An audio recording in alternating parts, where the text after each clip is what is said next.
We don't need to work on conditions, we need only to work on ourselves. The only place we can cure our lack and limitation is in our own mind. Be ye transformed by the renewal of your mind. When we have done it there, we shall find that the world, that is your body, your environment and conditions, will be a mathematical reflection of your inner state of mind. Whatsoever things ye ask for when ye pray, believe that ye have received them and ye shall have them. That is the basis of all successful prayer, whether for the healing of our bodies, for prosperity, success, for achievement, or for material benefits. Once you convince your deeper mind that you have the thing you want, it will proceed immediately to bring it to pass. You might say to me, how can I convince my deeper mind, my subconscious, that I have riches or any other good thing, when my common sense tells me that bills are piling up, creditors are after me, the bank is calling up to pay for the mortgage and for the money I owe, and so on. You can't. If you keep thinking about debts and obligations and how much you owe, you'll only magnify your misery. But here is a truth about the laws of your mind. Your deeper mind accepts as a fact whatever you repeat to it in convincing tones, often enough, just the same as you learn to walk. You had a thought pattern, an act, whether it's swimming or walking or playing tennis or golf, and you repeat it over and over again. You knew what you were doing and why you were doing it. You wanted to learn to walk, you want to learn to dance, you want to learn to swim. So finally your subconscious assimilated the pattern, didn't it? And then you swim automatically and you walk automatically. The same procedure in praying for wealth or anything else.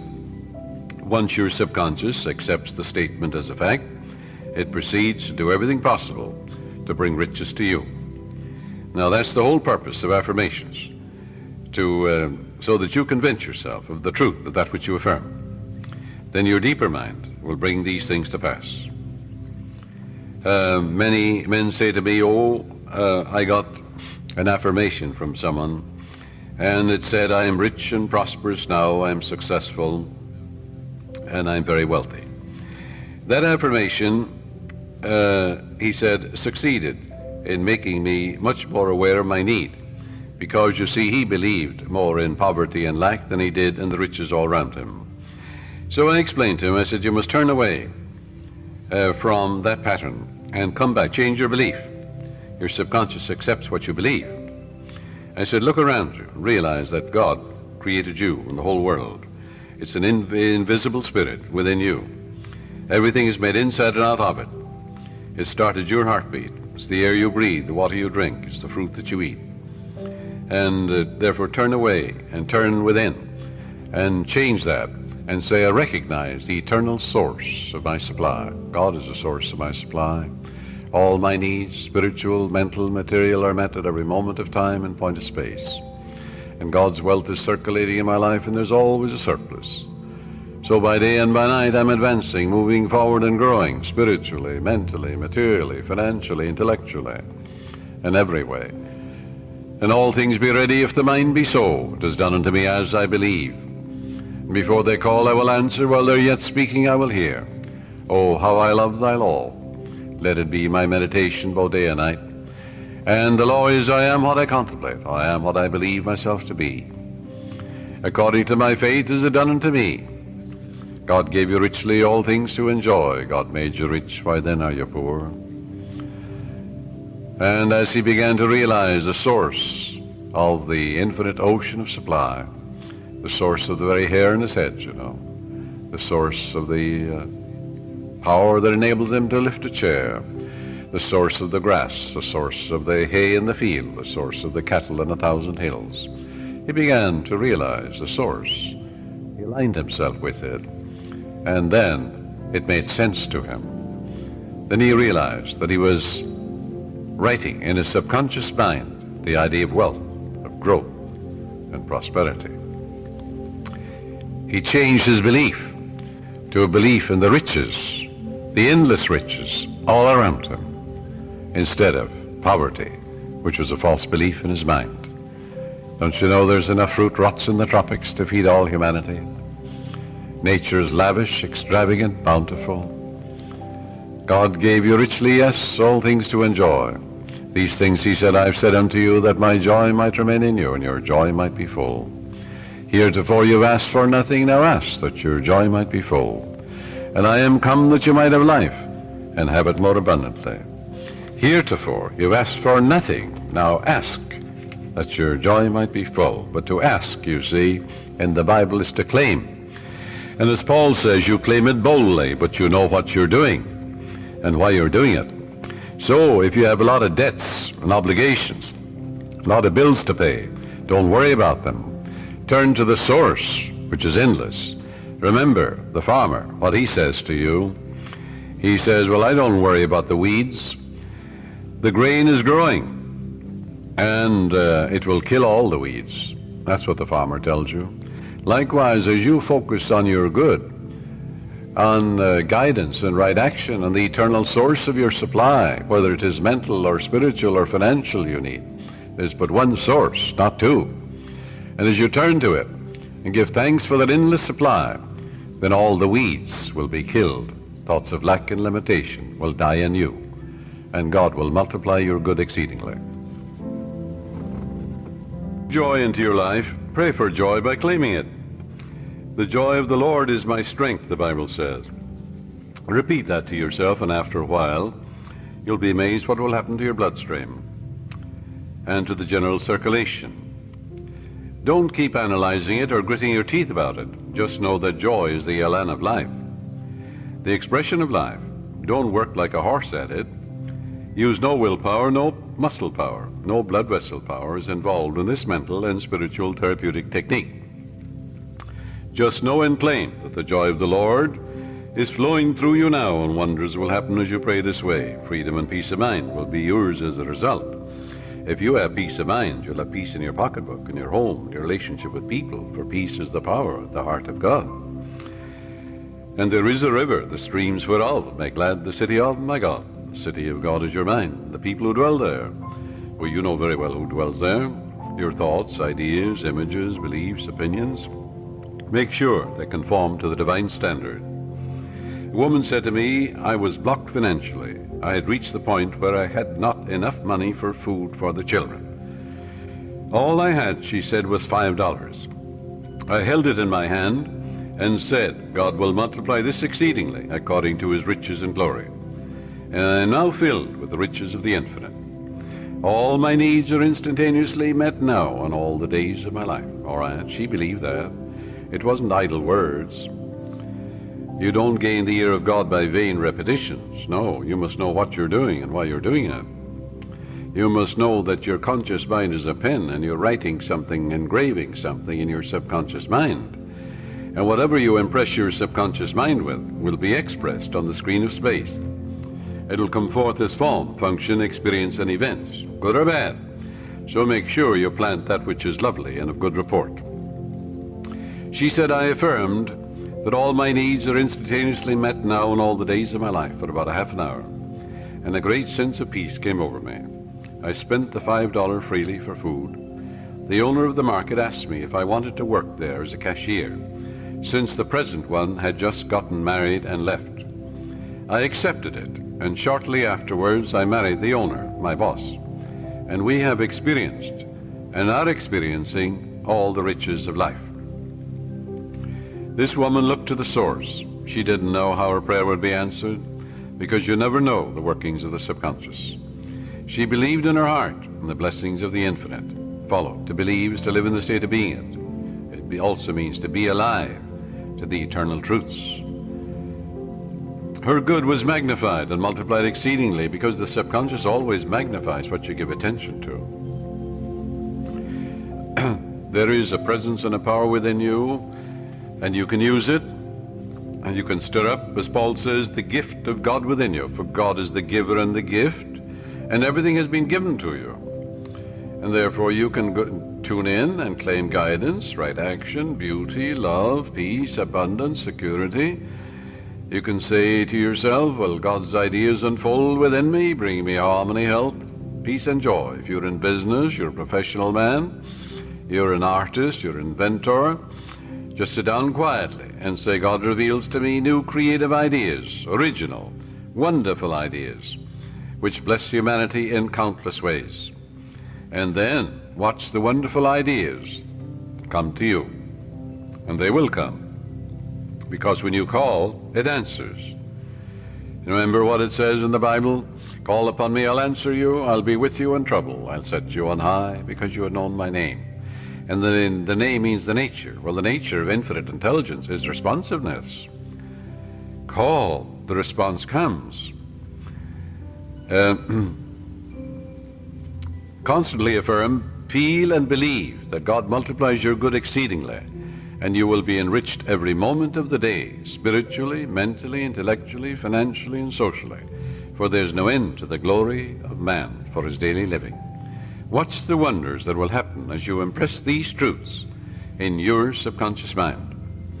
As you listen to this tape, this cassette, let these truths sink into your subconscious, and they will, and they are. And you're engraving them. And the more often you do this, well, the quicker you will impregnate your deeper mind. You'll experience a glorious future in a financial way, in every way too. Watch your thoughts. Never talk about economic lack and limitation. Never talk about being poor or in want. It is very foolish to talk to your neighbors or relatives about hard times, financial problems, and like matters. Count your blessings. Begin to think prosperous thoughts. Talk about the divine riches present everywhere. Realize that the feeling of wealth produces wealth.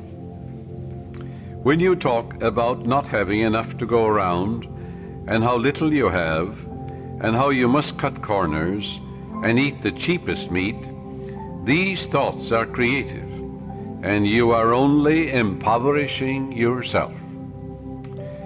Use the money you now have freely. Release it with joy, and realize that God's wealth flows to you in avalanches of abundance. Look up to the source. As you turn to the divine presence within you, the response will come. It is written, He careth for you.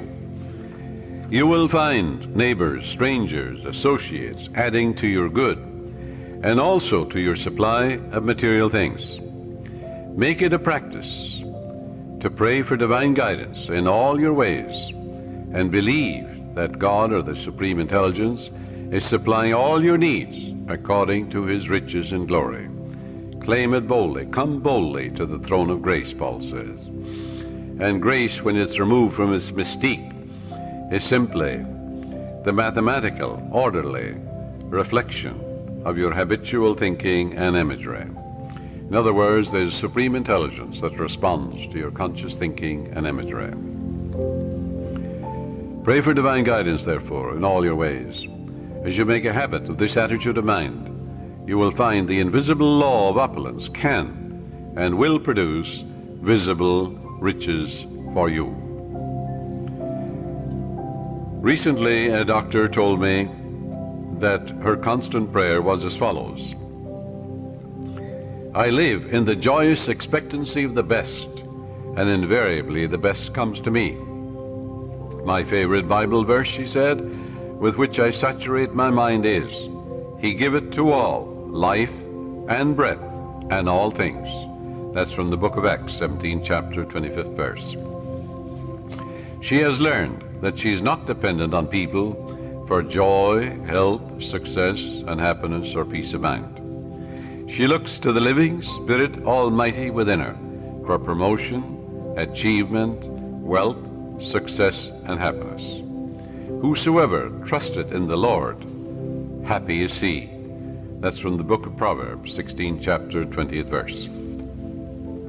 Contemplate promotion, success, achievement, illumination, and inspiration, and the Spirit of the Almighty will move on your behalf, compelling you to express fully what you meditate on. Let go now and permit the infinite riches of the Infinite One to open up new doors for you. Let wonders happen in your life. In prayer therapy, avoid struggle and strain. Don't try and force things. How could you add power to omnipotence? Can you make a seed grow? You can't. Plant it in the ground. It will grow. The oak is in the acorn. The apple is in the apple seed. The archetype or pattern is there, but you must deposit it in the soil where it dies, undergoes dissolution, bequeaths its energy to another form of itself. Spiritual-minded man, he looks at an acorn, he sees a forest, you know. Yes, that's the way your subconscious works. It magnifies your good exceedingly. So avoid strain, since this attitude is indicative of your unbelief. If you're worrying and fearful and anxious, well, that inhibits your good. That brings about blocks and delays and impediments in your life. What does fear do? That which I greatly feared has come upon me. Reverse it. That which I greatly love comes into my experience. Love is emotional attachment.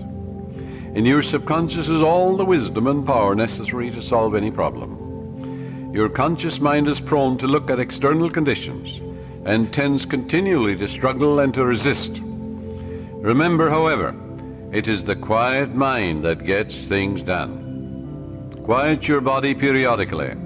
Tell it to be still and relax. It has to obey you. Your body moves as moved upon. Your body acts as acted upon.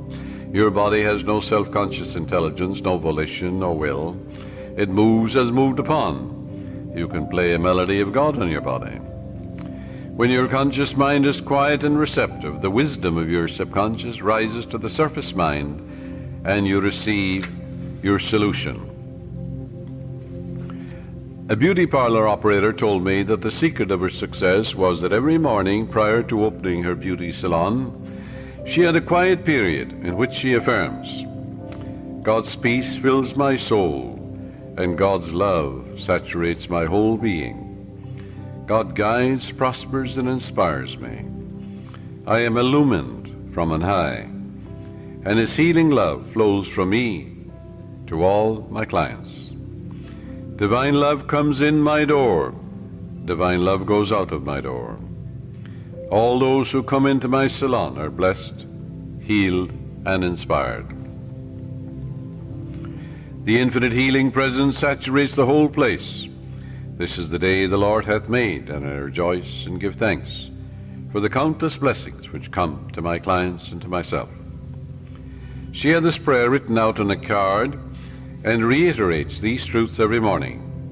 At night she gives thanks for all her clients, claiming that they are guided, prospered, happy, and harmonious, and that God and His love flow through each one, filling up all the empty vessels in her life. She stated to me that following this prayer technique pattern, at the end of 3 months she had far more clients than she could handle, had to hire 3 additional operators. She had discovered the riches of effective prayer and is prospering beyond her fondest dreams. The sales manager told me that he had been fired because of excessive drinking on the job and because of being involved with one of the secretaries in the office. He was very distressed, dejected, and worried about his wife, his income, and his future. In talking with his wife later, I discovered that she was a chronic nagger and had tried unsuccessfully to dominate and control her husband. She was abnormally jealous and very possessive, and she clocked him in every evening, creating a scene if he were not home at a certain hour. He was emotionally and spiritually immature and did not handle the matter at all constructively. He deeply resented her nagging and her clocking of his arrival at home, and retaliated by drinking and becoming involved with another woman. He said to me, I just wanted to get even with her. Both of them agreed it takes 2, to make a go of marriage. It takes 2 to prosper. If a husband and wife will agree in prosperity and success, agreement means harmony, they will prosper. They'll have all the money they need to do what they want to do when they want to do it. And when you have all the wealth you need to do what you want to do when you want to do it, you're as rich as Croesus. Both of them agreed to start a prayer process night and morning, realizing that as they prayed for each other, there could not possibly be any bitterness, hostility, or resentment, as divine love casts out everything unlike itself. And it does. She prayed night and morning as follows: my husband is God's man. God is guiding him to his true place. What he is seeking him. Divine love fills his soul. Divine peace fills his mind and heart. He is prospered in all his ways, spiritually, mentally, financially, socially, every way. By day and by night he's advancing, moving forward and growing, spiritually, mentally, financially, socially, intellectually, in all ways, for life itself is growth. There are harmony, peace, love, and understanding between us. It is divine right action and divine peace operating in our lives. And he prayed for his wife night and morning as follows: my wife is God's child. She's the daughter of the infinite, a child of eternity. Divine love fills her soul, and it is written, he careth for her. Divine love, peace, harmony, and joy flow through her at all times. She's divinely guided and prospered in all her ways. For to prosper is to grow along all lines. There are harmony, peace, love, and understanding between us. I salute the divinity in her, and she salutes the divinity in me. As both of them became relaxed and peaceful about the situation, they realized that only good can come out of this situation. Soon he received a phone call from the president of the company calling him back, stating that he had heard he had had a reconciliation with his wife, and at the same time he praised him for his past achievements and accomplishments for the organization. Actually, his wife, without his knowledge, had visited the president of the company and had told him the whole story, how happy they now were, and how the other woman had vanished out of his life. She told how they were now praying together. He was impressed, and she and her husband discovered very quickly the riches of scientific prayer. For the riches of the infinite are within you. You can know if you have succeeded in prayer by the way you feel. If you remain worried or anxious, if you're wondering how, when, and where, or through what source, your answer will come, you are meddling. This indicates you do not really trust the wisdom of your subconscious. Avoid nagging yourself all day long, or even from time to time. When you think of your desire, lightness of touch is important. Remind yourself that infinite intelligence has taken care of it, in divine order, far better than you can by tenseness of your conscious mind. For example, if you say, well, I need $5,000 by the 15th of next month, or the judge must make a decision for me by the 1st of the month, otherwise I lose my home, my mortgage, and so on. That's fear and anxiety and tension. What will that do? Bring blocks and delays, impediments and difficulties into your life. Always go to the source. Remember, in peace and in confidence shall be your strength. When you're anxious and tense and worried, that will not bring about prosperity or peace of mind or health or anything. Go back to the source. Come to a place of absolute rest in your mind and say to yourself, reiterate these truths. It is done unto me as I believe. Go thy way as thou hast believed, so be it done unto thee. All things be ready if the mind be so, which means all I have to do is ready my mind to receive the benediction, the guidance, the wealth, the answer, the solution, the way out. According to my faith is done unto me. Go thy way, thy faith hath made thee whole. Go in peace, thy faith hath made thee whole. And all things are ready if the mind be so.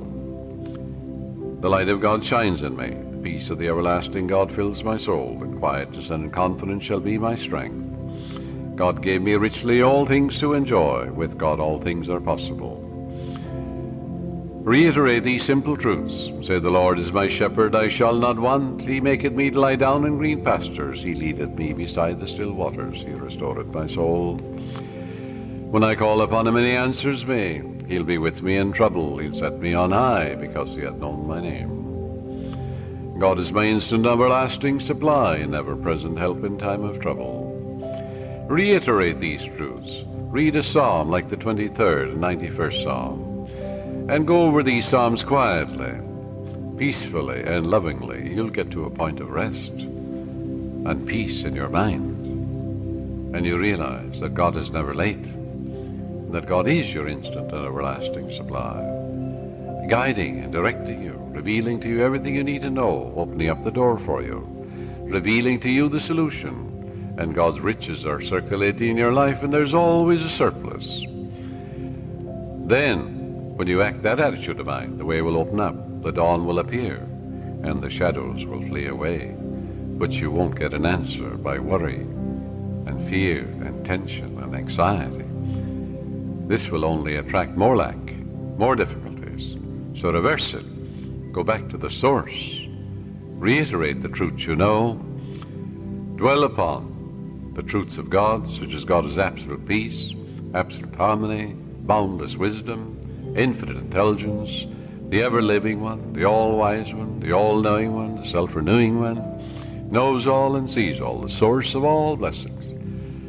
That will quiet your mind. That will give you peace. And when the mind at peace always gets the answer, for in quietness and in confidence shall be your strength. And God knows only the answer. So learn to let go and relax. Do not give power to the externals or conditions. Give power and allegiance to the infinite presence and power within you. The swimming instructor tells you that you can float on the water, which will support you if you remain quiet, still, and at peace. But if you get nervous, tense, fearful, you will sink. When you are seeking wealth, prosperity, success, or a spiritual healing, or anything, feel that you're immersed in the holy omnipresence. You know, like you feel you're in the ocean or in a swimming pool.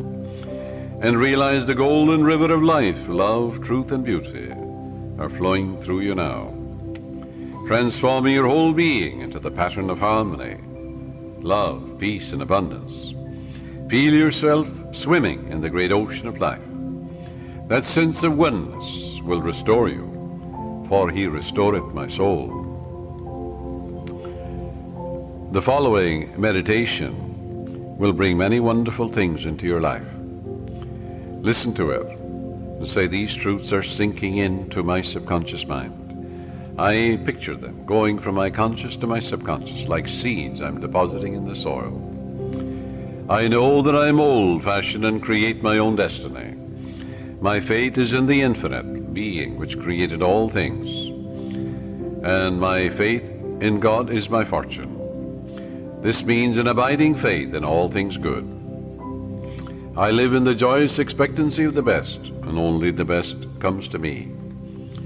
I know the harvest I will reap in the future, because all my thoughts are God's thoughts, and the power of God is with my thoughts of good. My thoughts are the seeds of goodness, truth, beauty, and abundance. I now place my thoughts of love, peace, joy, success, abundance, security, and goodwill in the garden of my mind. This is God's garden. The glory and beauty of God will be expressed in my life, and I will know it. My garden will yield an abundant harvest. From this moment forward, I express life, love, and truth. I am radiantly happy and prosperous in all my ways, and God multiplies my good exceedingly.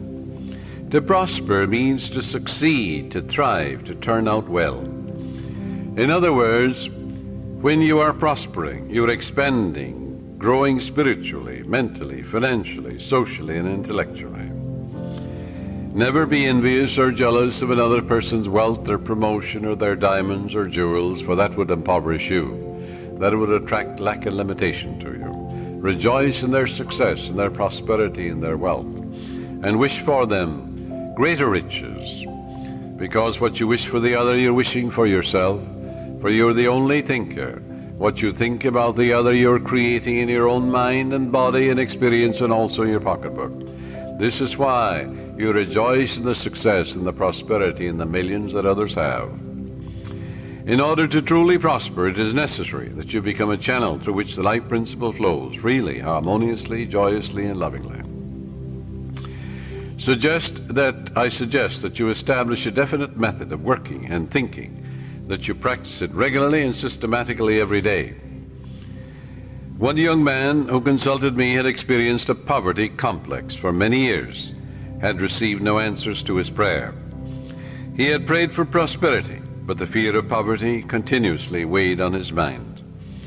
And naturally, he attracted more lack and limitation than prosperity. The subconscious mind accepts the dominant of two ideas. Change your mind from belief in poverty, but begin to believe in God's riches, which are all around you. Infinite riches. After talking with me, he began to realize that his thought image of wealth produces wealth, that every thought is creative, unless it is neutralized by a counter thought of greater intensity. Furthermore, he realized that his thought and belief about poverty was greater than his belief in the infinite riches all around him. Consequently, he changed his thoughts and kept them changed. I wrote out a prosperity prayer for him as follows. It will benefit you. I know there is only one source, this is the prayer, the life principle, the living spirit, from which all things flow. It created the universe, and all things therein contained. I am a focal point of the divine presence. My mind is open and receptive. I am a free-flowing channel for harmony, beauty, guidance, wealth, and the riches of the infinite. I know that wealth, health, and success are released from within and appear in the without. I am now in harmony with the infinite riches within and without. And I know these thoughts are sinking into my subconscious mind and will be reflected on the screen of space. I wish for everyone all the blessings of life. I am open and receptive to the divine riches, spiritual, mental, and material, and they flow to me in avalanches of abundance. This young man focused his thoughts on God's riches rather than on poverty, and made it a special point never to deny what he affirmed.